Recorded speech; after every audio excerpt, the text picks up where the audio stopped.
You're listening to Mortgage Lending Mastery. Get the knowledge you need to advance your mortgage practice quickly and efficiently from Jen Du Plessis, America's Mortgage Mastery mentor with over 37 years of experience and over $1 billion in lifetime fundings. Jen has been mentoring loan officers and realtors for over 15 years and speaking on stages across the globe. So settle in and get ready as Jen and her guests share their experience, passion, and strategies to help you crack the top producer code to reach new heights in your business. And now, here's your host, Jen Du Plessis, Mortgage Mastery Mentor and head chick in charge of Kinetic Spark Consulting. So here we are again. Welcome back to Mortgage Lending Mastery. I'm your host, Jen Du Plessis. We are here again with Dave Savage. You know, it's so fun to just, regurgitate some of the things that we've talked about over the past 10 years. This is the third time you've been on the show. Most people are only on the show once and then go into something I call Beyond the Podcast, where we sort of find out, where are they now? What are they doing now? But with you, Dave, one of the great things about what you do is that the market changes every single moment of every single day. And so you have new content, new ideas, new thoughts every single time. And so we're not going to do, what are you doing now? We're going to talk about what's happening now. So welcome to the show. We're so happy that you're here with us today. Well, it's good to be back. And while I think I've done it 3 times, as you said, this is the first time with video. I can still remember, I don't remember how many years ago it was, but I was like 7. in my car on a trip and it was a video. So this is cool. I love how you've innovated with content, Jen. You do an awesome job. Yeah. Well, when they first came out, it has been 7.5 years. I'm the longest running, podcast now. When it first came out, it was just audio. That's all that podcasts were. And then all of a sudden it had to be video, and now it's both. And of course, now it's going to be on TV. And so you can find on Roku and Apple Podcasts and Amazon Prime through podcast or podnation.tv as a streaming. So if you want to watch it streaming, but yeah, I'm really, really excited. There's so many things that are happening with podcasts, and they continue to grow. They just continue to grow. And it's so exciting. And, it's a great way for all of us to tap in with one another. So I just want to kind of get down to the nitty gritty of everything. And I'm going to set this up this way. Okay. So we had COVID, and before that, I remember people just saying, I don't know if I'm still going to be in the business. It's just so tough. There was inventory issues, but it was just really kind of scratching for business. And that was the dialect I wouldn't say dialect, but that is what I was talking about. Then COVID came, and then all of a sudden it was busy, busy, busy, right? Everybody was busy. People were unprepared, as I call it. I've been saying this for the last year is be careful of the short-term gain for the long-term pain. You've got to put your foundations in. And that was why it was so chaotic, because the foundations weren't there. Systems weren't in place. And some people really thrived because they had great relationships. Others didn't thrive as much because they didn't have those relationships. So here we are now. Everybody's had the best year ever that was handed to them during a pandemic, right? And part of a cycle, another cycle. And you've been around these cycles as long as I've been, well, maybe not as long because I'm older than you, but around these cycles for so long. Here's what I'm hearing today. In fact, I'm hearing it over the last 3 or 4 weeks. Is I'm in a funk. And this is the word. The word is funk. So what do you think I did? I came up with an acronym, which is when you're in a funk, right? Is first, right? Understand the nature of what's happening so that you'll know what your next steps are. FUNC or FUNK. So I said, okay, so that's how we need to get out of a funk. But again, it's a cycle. So tell me what you're seeing, because here we are, we're done with the first half. We've gone in, hopefully everyone's gone into the locker room and they've, came up with their game plan and said, okay, well, I've already won, have I won the first half? Have I not? What adapting things are we going to do? What kind of switches and changes, what are we going to do to ensure that we win this game this year? So here we are. What is your world telling you right now? What are you seeing right now? I think I have a unique perspective because mortgage coach, it's used by, a pretty elite level of lenders. Yes, the high end of us. Yeah. So we've got 112 or 115 lenders that integrate us into our platform, but I interview top producers. So, I think I'm I'm surfing mountaintops. Yes. And I interview multiple loan officers per week. But I will tell you, the majority of the people I interview are actually doing better this year than last year, despite the fact that there's a trillion less in refis. I did interview Jeremy Forcier a week ago, last week, and he said starting to see a slowdown. So the people he serves, he's got like 56 loan officers that he leads. He's got 60 realtors that refer him business, and he called out, we are seeing a slowdown. Although for the most elite professionals out there, they're still killing it. They've scaled their teams. They're using systems. They're using technology. They're using media, and personally, I think this will be the best decade they've ever had. Oh my gosh, I think so too. I do too. I've been calling it the soaring 20s for 2 years now. Not the 20s, but the soaring 20s, right? Yeah. I'm going to write that. I already wrote down funk. I like that. Okay. All right. Now you're going to write down 20s. By the way, I'm going to use that when I interview people because I'll give you credit though. Okay. That'll be good. As long as you give credit, it's all good. Yeah. Because all we are is a regurgitation of all of ourselves, right? Over and over. Yeah. I mean, I would agree with you too. I mean, one of my clients, last month she closed 40 loans for 10 million. A year and a half ago, she was closing 9 loans for like 2.5, 3 million, right? So, I mean, that's still a lot of loans. Her loan amounts are different. She's in an outlying area, but she's killing it. So it's always like that though. We already know that. We know we have the top echelon, and we know we have the other group of people. And I shouldn't say it in that way, but it's just the people that are struggling and trying to figure it out and not, they didn't put the systems in place, or they're just being exposed to Mortgage Coach, right? They're just learning. What's this Mortgage Coach thing I hear about? I just referred you someone a couple of weeks ago, I'd never heard of it before. Yeah. You refer me people all the time. And I appreciate that, by the way. Of course I do. But, I mean, I think that, when we talk about top producers and, and I myself was there, you're more resilient. You're more resilient to the ebb and flow of what happens. You don't have peaks and valleys. You have this, like you said, kind of skipping the top of the mountain. But I want to talk about the people that are listening to this podcast that are struggling, that need help, that want to know what could they be doing, and a little bit of your prediction of what do you think is happening in the industry moving forward. Are we going to have more brokers? Are we seeing more wholesalers kind of pop out of the woodwork? What's going on with QM, right? And non-QM products. I'm going to be speaking at a non-QM conference in a couple of weeks because they're back. Right? They're back and they're just having this huge non-QM conference. So tell me what you're seeing out there, moving forward, that if you were a loan officer right now and you were struggling a little bit, or you just kind of going, I had this great year. Now what do I do? What advice are you going to give them? Yeah, well, I would say, just like Moore's law with technology, technology as it evolves, accelerates. Yeah. So Moore's law states that we're going to see 50 years of change in technology over the next 10 years. Yeah. And the other thing that I'm seeing accelerate is, Pareto's principle, the 80-20 rule. I think it's getting to be the 90-10 rule. I do too. I do think brokers will scale. So I continue, the broker community has scaled a lot over the past couple of years. I think it's got more growth to be had. But the common denominator that I see is good leaders.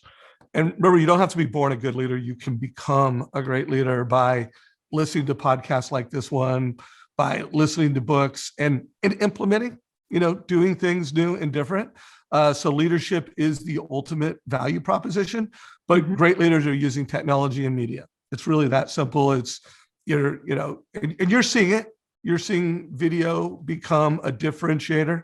The mortgage professionals in both real estate and mortgage that are using media and technology, that are great leaders, they're leading themselves, they're leading teams, they're going to be in the 10%. And it's really that simple.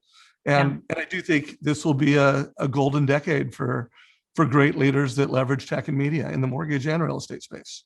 Yeah, I totally agree. The word of the year last year was leadership. There's no question about it. It's kind of worked its way, at least in the circles that I'm in outside of the mortgage space, with Les Brown and some of those guys. it's all about leadership. And, Darren Hardy is actually doing a hero's journey, a 1-year course right now that I'm in on leadership. You have it? You got the gold book. I'm a facilitator. Do you have a group too? Yeah, I don't want to brag because I have not been a good facilitator. Oh, but at least you have the book, right? You're the book. But I am a facilitator. I just haven't been consistent every week. Consistent. I read it. Yeah. I lead a group of people and, and we're just having so much fun, and we're actually going to do a mastermind together. We're all flying someplace and we're going to actually get together. We're just excited about it. Do you mind if I refer some of the people in my group to you? Oh, not at all. Not at all. Yeah, of course. Of course. We'd love to have. I got some folks coming your way, Jen. All right. Sounds good. Yeah, no, I'm really excited. But, I've really, I was so excited about getting on this because when he presented it and, and of course, all of it, you and I both know Darren, and that's what started Mortgage Productivity, right? When we all started working together and getting in his insane productivity. And, when this came about, because 2020 was everyone was talking about leadership and taking the lead and never letting anybody be in your wake. I don't want to be in someone's wake. I want to be the leader, right? And when he brought this out, I said, oh my gosh, this is perfect. But just the Gen lead, I'm calling it Gen lead, the generational leadership, I'm calling it that. Now, he doesn't even call it that. The 5 generations we have working in the that's in the workplace now, that I'm calling generational leadership. And I think that is imperative in tandem with disc profiling, in tandem, with other things that you're doing as a leader. But I think that's important. I think leadership, leading the relationship is important, with your referral partners, taking the lead, being the one who initiates. And, instead of saying, oh, it's COVID, I can't do it. Yes, you can. Just get out there and do it. Right. So I think your comments are really good. And when it comes to the technology piece, there's a colleague of mine. I actually did a podcast with him on the other podcast, Success to Significance. And his name escapes me every single time I talk about him. Charles. Anyway, he was the former AG of Nevada, and he wrote a book called The Tsunami Millennial, right? Tsunami Millennials, because he truly believes that millennials are going to drive us forward generally as a human species, right? It's going to drive us forward. And he talks about the technology tsunami. And ironically, what he says, it's going to be here in 5 years. Mm-hmm. He said, it's going to be here in 5 years. It's such a tsunami of what's happening right now. So if you haven't read the book, and by the way, you can just go to Tsunami Millennials, or not Tsunami, but SamuraiMillennial.com, and he's giving it away free. Wants everybody to have a digital copy free, 1 million people. To read about leadership. So, and, you've talked about this for years, and we've talked about it on, Mortgage Productivity, about being a leader and being the local loan officer. So tell us about how you're feeling about that now, about being that market influencer locally, that you're the expert that people come to, and what you're seeing, how does that look right now from a value proposition? Yeah, well, I mean, you and I have both talked about this for a few years, so it's not like, oh, I came up with this vision and idea. But I mean, we started talking in 2018 about where things would be in 2025. And I would just say today, that's never been more clear. I wrote an article with Kristen Messerly in LinkedIn, and her and I were revisiting that article to rewrite it. And we're like, it's happening. Wow. It's there. Yeah. I think 2020 is the year that cash was killed. I mean, think about how much you as a consumer are using, Apple Pay. Yeah. I'm always an early adopter. So, I mean, right when I could check into a plane on a phone, I was one of the first ones there. Right. I might have been the one out of 200 people going on a plane doing it.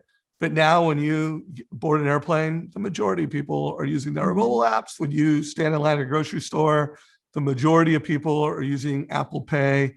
Yeah. So this was a year that 2020 was the year that killed cash. And so I just think it's super clear, by 2025, things are going to be radically different for the consumer. I think the thing right now is consumers are having to use multiple platforms and apps to do different things. And Yeah. loan officers, you're having to log into Mortgage Coach, Yeah. Nothing serves Homebot, everything. Yeah. CRM, Mhm. so loan officers are using multiple logins, consumers are using multiple logins.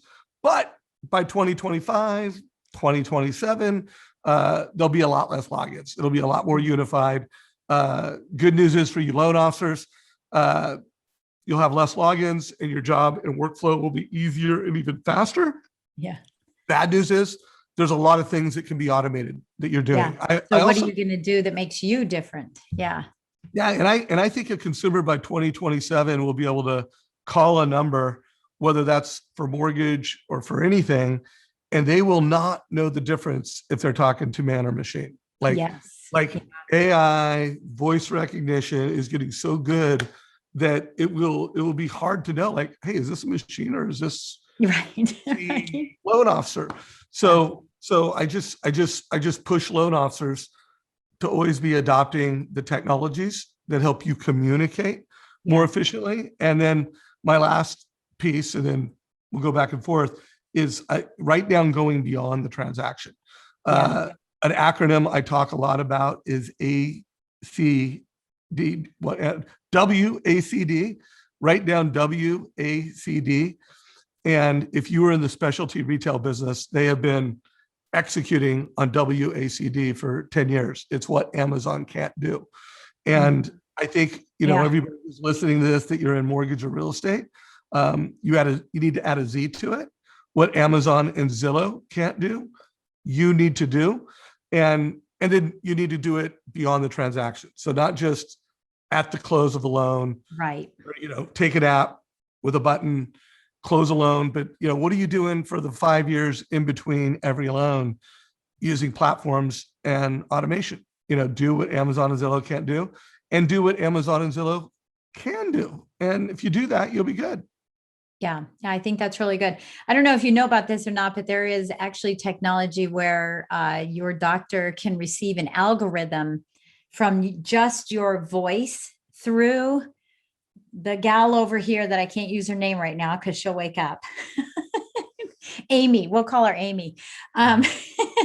But you can talk to your doctor and say, hey doc, I'm not feeling good here, this, that, and the other. And the algorithm will pick up where exactly you are sick.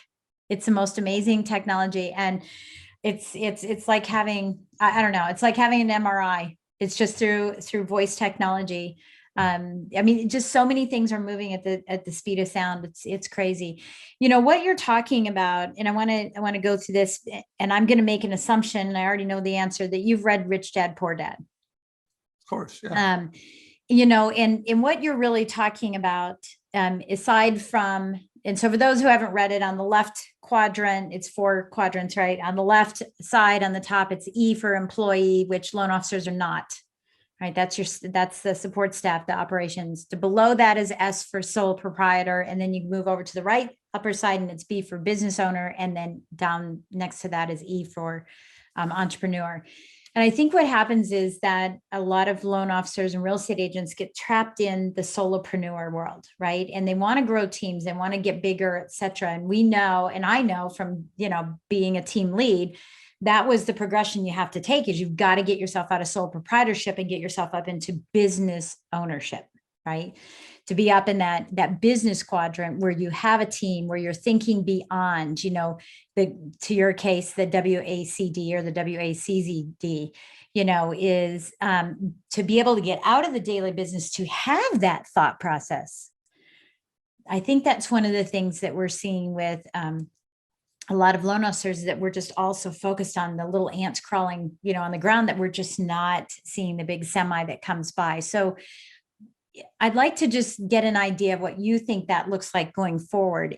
Are we going to have, in your perspective, are we going to have loan officers the way that we've always had loan officers? There'll be a handful of them, but do you really see at some point that whole position gets elevated up into a team lead position at virtually every company, so that the companies can be more profitable by having their loan officers truly be out selling or edu-selling or pitching, whatever you want to call it, creating relationships, connecting. Yeah. I mean, I said this a couple of years ago from the stage of mortgage technology, where I do not think technology is going to eliminate loan officers, but I do think loan officers that use technology and media will eliminate and reduce those who don't.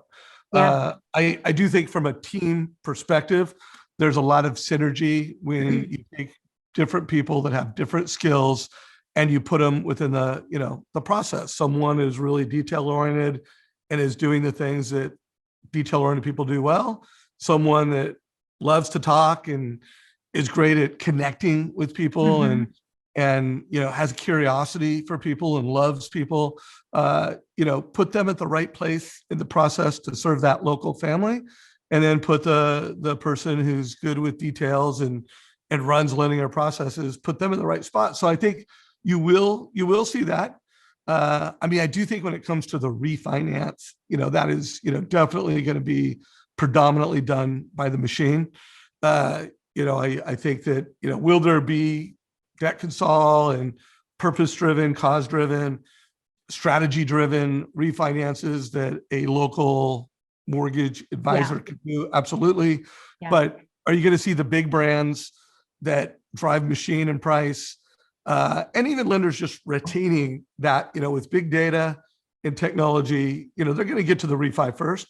But that's what I was going to say, speed to market. Yeah. So, but by the way, if you're a local referral-based mortgage professional, your greatest asset for this entire decade will be your past customer database and your ability to put a CRM around it, put tools like Mortgage Coach, HomeBot, and House Happy around it, and HomeBinder's a new one on the scene. Put that type of tech around your database, and remember, there's a lot of purchases that come out of relationships under management.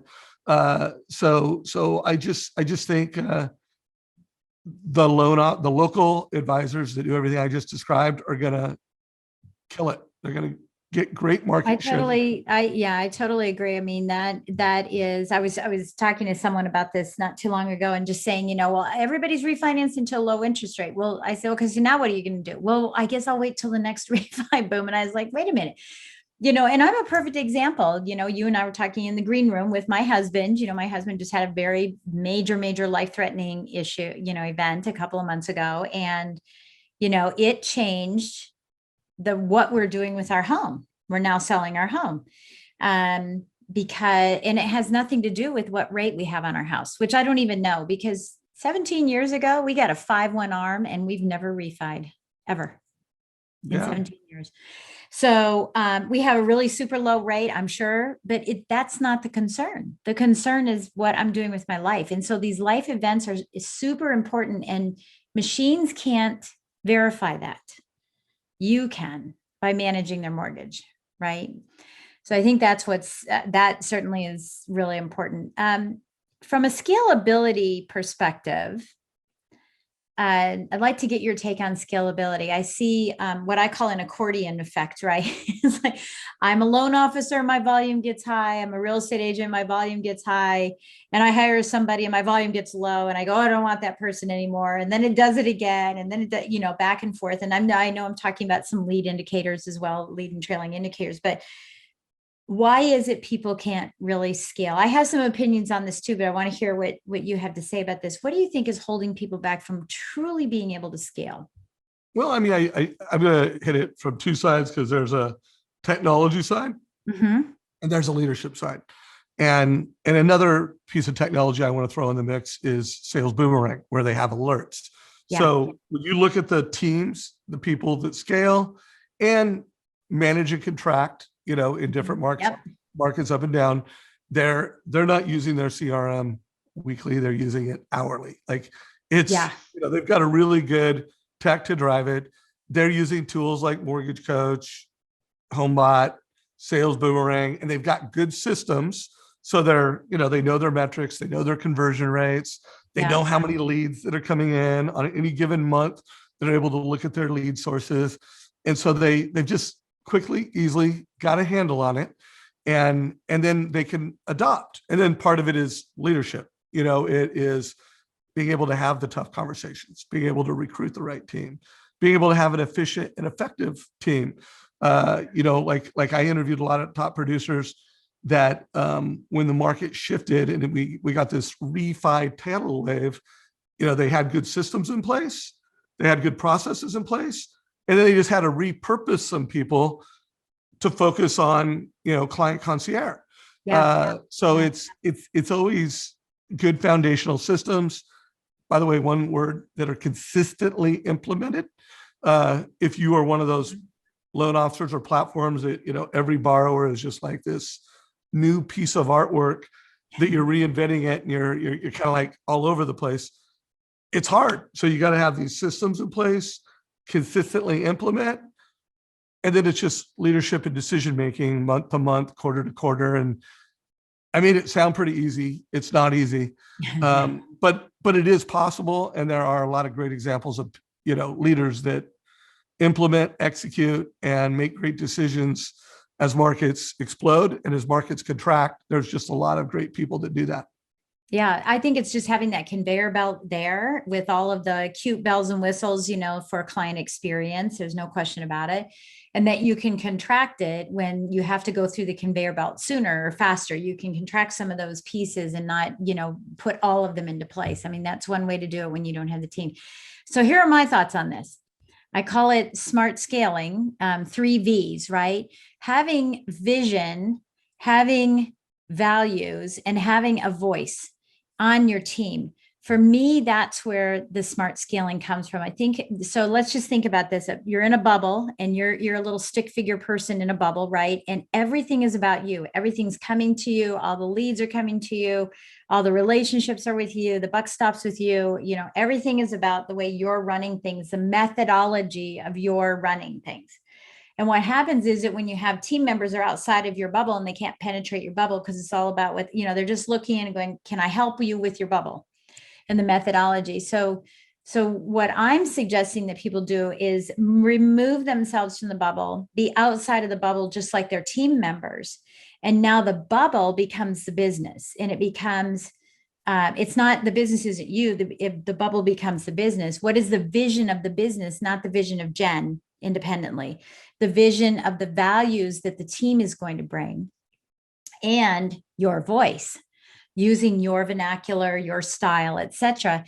And now what happens is everyone, including yourself, are all working towards that center function, right? That center of smart scaling. You become the heart of the business, but you aren't the business. The methodology, the systems all become part of this bigger vision. So I would encourage people to look at that and say, does my team, do they speak my language? Do they write the way I do? Do they speak my language? Do they treat people the same? Do they have the same core values as I do in my business? Not me personally, but do they have the same core values? Do they even know my core values? Do they know the vision for this team? Are we going to be rock stars? Are we going to be your hometown mortgage people? Are we going to be the techie company? Do they know the vision? Or have you kept it in your bubble? And this is why you can't get scale, because people they don't know who to serve. They're waiting for you. That's an not engagement, but it's enabling versus empowering that team to be a rock star. Couldn't agree more. As always, great leadership on your part, Jen. Well, thanks. Thanks. All right. So what's going to happen with rates from your perspective? What's going to go on? What are you hearing? I'm not the rate predictor. I know. Dan Rawitz, Barry Habib, they do a great job of that. And so, I listen to a lot of smart people. I do think it is completely possible to have another refi big wave. Mm-hmm. If I was a producer and I was running a team, I certainly wouldn't manage my P&L with that in mind. I'd manage my P&L on the market at hand with a purchase-centric focus. But I would, I'd be doing a better job than ever of making sure, I'm managing mortgages, I'm doing annual reviews, and I've got a 48-hour plan that when rates get into the money, we're the salmon are running, the bear aren't sleeping. That's right. So, I love that. So yeah, but I, I listen to Dan Rawich every morning, in our Rate Watch channel, and listen to Barry Habib on some of his webinars. And, it sounds like they are both aligned that we could easily see another double dip on that. But I just focus on what I can control, and I can control my systems. Do you have the resources of the team so that everybody's getting annual reviews and everybody knows how to use Mortgage Coach? Are you putting everybody into HomeBot? Are you making sure that your CRM is updated? And if you're doing that, you're good to go. You're going to make the most of it when the time comes. And if I had a guess, it's going to come. There will be another refi wave next year.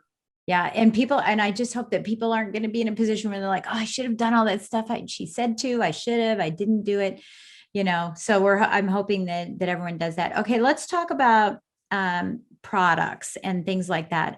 The reason why I want to talk about that is, and then we'll end our time together today, unless there's something you want to talk about I haven't talked about. We're seeing some non-QM come back, which is good. Let's talk about forbearance and how that might affect the market, how that's affecting investor financing, how that's affecting first-time home buyers with low inventory. I hate when people say low inventory, to be honest with you. We have plenty of houses, low inventory of homes that are on the market. So where are you seeing things go? Because, thankfully we have some conferences coming up and we're going to hear some of this, right? Perspective from people, but we've all been so disconnected, and summits are summits, but they aren't the same as having that little sidebar conversation in the hallway, right? What do you see coming up from a product perspective, from an industry deliverable perspective as it relates to brokers and wholesalers and bankers, et cetera? I mean, it's exciting. I mean, the markets are stable, the products are interesting. The whole industry is getting more consumer first. I think we'll continue to see innovative products come to market. And I think, IMBs, independent mortgage bankers, are in a great spot. Brokers, there's more options than ever, smarter operators. I noticed you had interviewed Glenn Stearns recently, but most of the really good operators in the mortgage space have a wholesale strategy now, and they're investing in that. So I think it's good for the consumer. I'm just always a consumer advocate first. If we like when we design Mortgage Coach, we're not competing with other mortgage apps. We're competing with Instagram. We're competing for attention with the best app. So, and I think the industry for the first time is really consumer first in their approach from a product standpoint. So I think it's good. I mean, in terms of forbearance and all that stuff, I'll leave that to David Stearns and Dan Rawich and other economists to, what's going to happen there, what impact that's going to have. I don't know. I mean, I am truly concerned about, inventory issues in the housing gap, and the fact that more homes aren't being built, and the fact that lumber prices are so high, and that, what that is doing to new housing and new doors for America. So, I mean, but I tell every loan officer, control what you can control. Yeah. Be the digital mayor of the market you serve. Mm-hmm. And if you're a good marketer, if you're a good advisor, if you're using tech and leadership, you'll always have a seat at the table. And then I do think if you're local and you're doing those things, this decade is going to be extraordinary for housing. I know there has to come a real estate bubble at some point, or I don't know if it has to be a bubble, but there's ups and downs. But I don't see it. Like I just, with the housing gap and mortgages, it just seems like I mean, builders are tough. Bry has a builder. He's a builder person, and it's really interesting what they just did. I just want to share this because you're talking about that part of it. He had a bunch of people on contract. Brian's in an area where it's $800 to $1.4 million purchases. And so these things weren't going to be closing until August, right? Maybe by the time this is released, it's August, but anyway, they weren't going to be closing in August.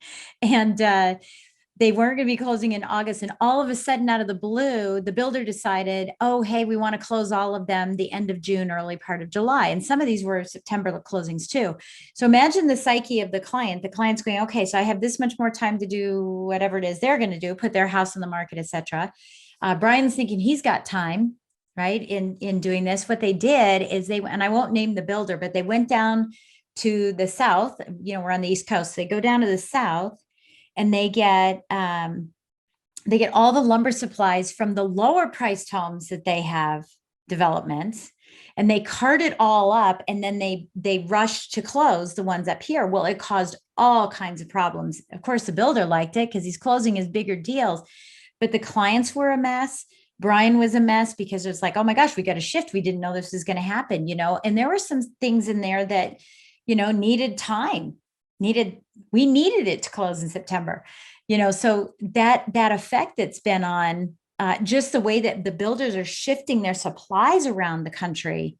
And it's not fair to the people down south just because their home prices aren't as high. And so we're just seeing a lot of things that you never expect to see in the mortgage space. In 38 years of me doing this, I've never heard of that. Never heard of that. Sure, they might move it from one site to the other. But there's, coming out of COVID, there's all kinds of wacky things. The rental car business. I mean, I don't know if you've traveled and rented a car lately, but it is. Oh yeah, can't get one. I had friends that were going to Hawaii and truly, could not get a car in Hawaii and were getting a moving van. So I mean, it's going to take. Oh my it's gosh. going to take. Yeah, it's going to take a while to come out of these COVID times and all of the unintended consequences, and it's an interesting time. Well, this is why I mean, it is. It's totally interesting times. It's funny you said about that, because when I'm in San Diego, I can't think of the name of the app. I have to have it here, but it's an Airbnb for your car. So that's what I ended up doing. I ended up Airbnb-ing a car because I couldn't get any rentals. I don't know about that app. Oh my God. It's like Verbal, or it's not Verbal. It's URBL or so. I don't know. Just look it up. Text me offline on that. Text me offline. Yeah, I will. It's pretty cool, because that's when I said, well, heck, I can't get any rental cars. And, I just went to, where was I recently? I was in Utah. I did a big retreat, and my car for 3 days was $1,100. Yeah. It's crazy. Yeah, it's just crazy. So I went to say, I'm looking at San Diego, and I'm like, gosh, I can't get a rental car. I'm going to go with this Airbnb thing. I'm calling it that. But so that's like the new thing now, is everybody's doing that. So we hopped on it because we Airbnb our home. So we hopped on it and said, hey, by the way, if you want to quote Airbnb, someone will fix me in this thing eventually. But if you want to Airbnb our cars while you're here so that you don't have to rent a car, you can do that too. That's interesting. I knew it'd only be a matter of time, but I had not seen that yet. So you got to set it up. It's out. Yeah, it's out and it's ready to go. Yeah. Amazing how things are changing. I think one of the things about these two industries, mortgage and real estate, is that change is inevitable. Right. And if you don't like change, you're in the wrong industry. And usually we're the kind of people that love it, eat it, love it to death. And I would just encourage everybody to do that same thing, is take it on. If you like change that much, then take on that technology as well. So Dave, what do you want to leave us with? Some words of wisdom as we finish out the second half of our year and plan for next year. So, I bring Todd Bookspan, as you know, the founder of Win by Noon, and coming out of the first half, it was a great first half for folks. And where him and I really got focused on the leadership that we brought to the mortgage coach community, and the Friday mastermind that, Jen, you were a pioneer of. Mm-hmm. And, you're still invited back. I think I actually have you on the calendar, an upcoming Friday. You're going to be there. And anytime you want to come back. But it's, to win the rest of the year, you got to win the day, and so just get clear on what winning the day is for you. We kicked off this TCA a day challenge for loan officers and this CMA a day challenge for real estate agents. Realtors. Yeah. And we kind of figured that, hey, those are two activities. Like, if you're in the mortgage business and you do a TCA a day, one, you're going to be better. You're going to get smarter. You're going to be more of an expert. And two, you're going to deliver a better value prop at the point of sale. And the same thing is with the CMA a day. If you're a realtor and you did a CMA of a day, I mean, you're going to be a better realtor. You're going to be Yeah. smarter. And then 2, you're doing a consumer activity that's going to do business. And so, figure out what winning the day is. And by the way, I would advocate, CMA a day, TCA a day, as ideas and concepts, maybe a video a day. Yeah. And, put a new person in your database a day. Mhm. Win the day, you'll win the rest of 2021. And if you pick the right 2 or 3 things to win the day about, you're going to win the decade.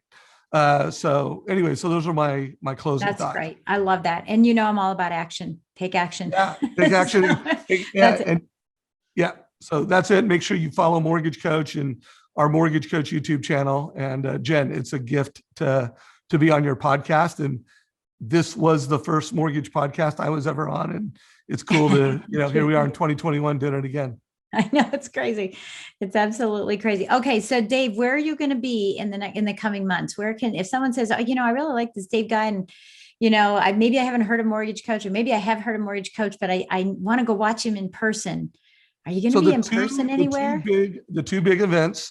Yeah. In person, I'm going to Renee Rodriguez's Amplify live. I think it's like the 3rd week in August.